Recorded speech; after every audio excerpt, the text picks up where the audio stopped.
महाराष्ट्र द्रोहाचा आणतील. अनेकदा आपण पाहतो मुंबईमध्ये देखील, आपल्या ठाण्यात देखील होत असेल, हाऊसिंग सोसायटी हे एरियाची नावं बदललं जातं. न्यू कफ परेड.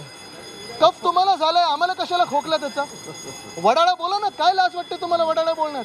अप्पर वरळी लिहा ना, शिवडी आहे, शिवरी लिहितात, शिवरी लिहा, शिवडी आहे, परळ लिहा. कशाला ही सगळी नावं बदलताय? यांचेच एक मंत्री आहेत लोधा, विचारा काय नक्की आहे. आणि हा सगळा विषय मला वाटतं भाजपने ह्याच्यावर उत्तर देणं गरजेचं आहे. हे सरकार कोणाचंच नाहीये, ईव्हीएमचं सरकार आहे. हिंदी में मेरी यही भूमिका आणि म्हणून मी मराठीत बोललोय.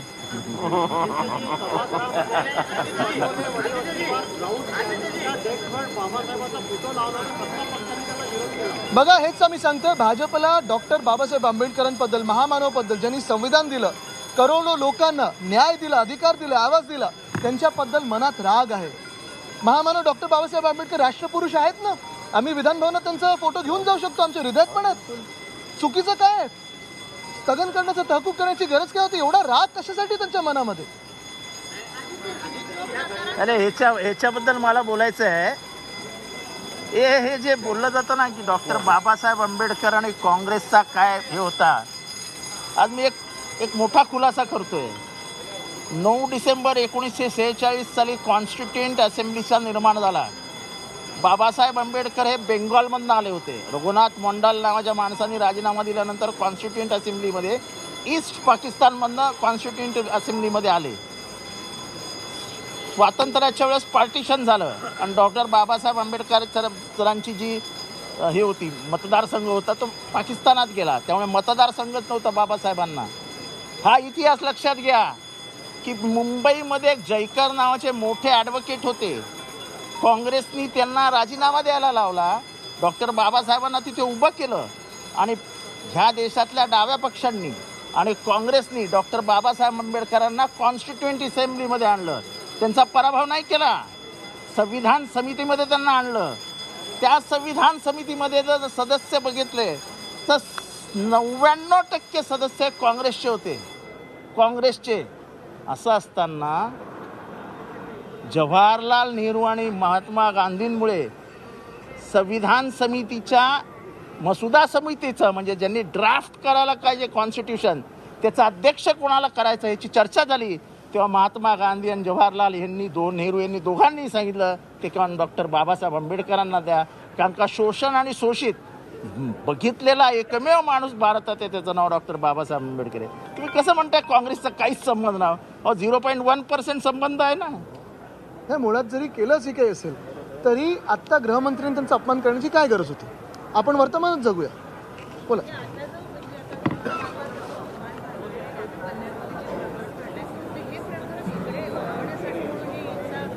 मला वाटतं हे वळवण्यासाठी वगैरे नाहीये. तो जो कालचा वाद होता, आपण पाहताय भाजपचं राज्य म्हणजे गेल्या 2-2.5 वर्षात मिंदेंचं राज्य, मख्ख चेहरा घेऊन जे मुख्यमंत्री झाले होते त्यांचं राज्य, आणि आज भाजपचं राज्य, ईव्हीएमचं राज्य, ह्या दोघांमध्ये मराठी द्वेष किती आहे, महाराष्ट्र द्वेष किती आहे आपलं दिसतंय. साधारणपणे व्हेज नॉनव्हेज हा वाद कधीपासून जास्ती व्हायला लागलाय? गेल्या 2-2.5 वर्षामध्ये. कशाला कुठच्या सोसायटीमध्ये व्हेज नॉनव्हेज वाद व्हायला पाहिजे? अनेक वर्ष अनेक भाषिक लोक, अनेक धर्माचे लोक, अनेक जातीचे लोक एकत्र राहतात मुंबईमध्ये. कधी हा वाद नव्हता. जे काही होतं ते आपापल्या घरी होतं. पण कोणाचं तरी प्रथा परंपरा, आमच्या प्रथा परंपरा आमच्या हिंदू धर्मातल्या, आणि त्यांच्या काही वेगळे असतील, त्यांच्या मान्यता वेगळे असतील, ते व्हेज असतील, आम्ही नॉनव्हेज असू. हा वाद होण्याचे कारणच काय?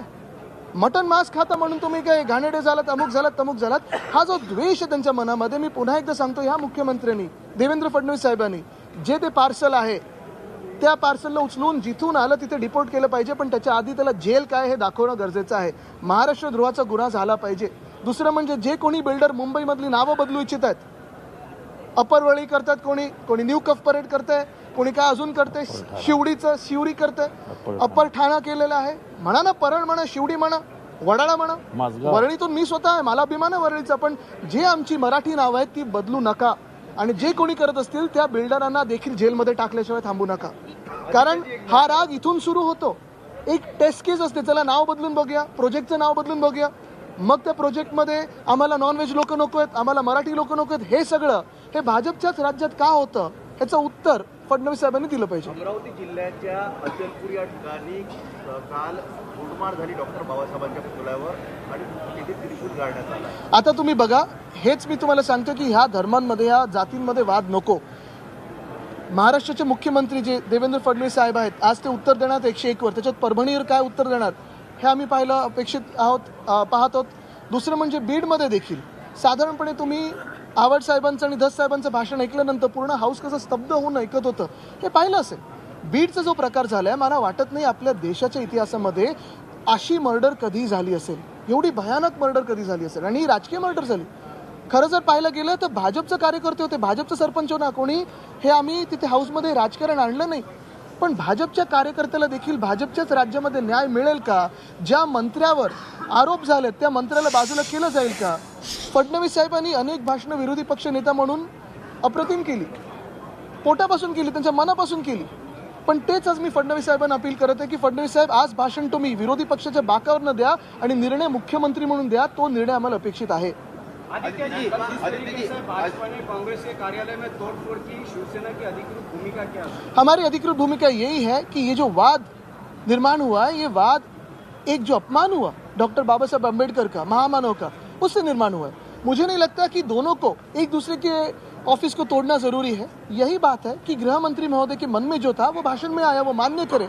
भाजपा की भूमिका है ये मान्य करे, माफी मांगे और उनको बाजू में किया जाए. कल राहुल गांधी के खिलाफ एफआईआर दर्ज हुई, इस मामले को लेकर कल पार्लियामेंट. बिल्कुल, ये सारे डाइवर्जनरी टैक्टिक्स है. लेकिन एक ही बात पे आना चाहता हूँ, मुझे नहीं लगता राहुल जी डरते हैं, मुझे नहीं लगता कोई हम डरते हैं. हम सभी पे दर्ज कीजिए, कोई डरता नहीं है. हमारी मांग यही है कि गृह मंत्री जी इस्तीफा दे, क्योंकि उन्होंने महामानव डॉक्टर बाबा साहेब अम्बेडकर का अपमान किया है. कल आदित्य जी कल देवेंद्र. एक मिनट. अधिवेशन खत्म होने के अभी चर्चा ये जो कार्रवाई कब तक होना चाहिए? ये कार्रवाई अभी हम तो अपेक्षित आज ही कर रहे हैं, लेकिन अधिवेशन कल खत्म हो रहा है. अगर आप देखें तो मंत्रियों को अपने पोर्टफोलियोज भी पता नहीं है कैसी चल रही सरकार. अगर अभी से ऐसे झगड़े हैं, जो एक डीसीएम है वो मांग रहे हमें नगर विकास दीजिए, हाउसिंग दीजिए, एमएसआरडीसी दीजिए, ये स्वार्थी क्यों बन रहे लोग? जनता की सेवा करे. हुआ है ना आपका 2.5 साल मुख्यमंत्री करके. आदित्य जी, कल देवेंद्र जी ने एक मुद्दा उपस्थित किया भाषण में, कहा कि भारत जोड़ो में नक्सली संगठन जो है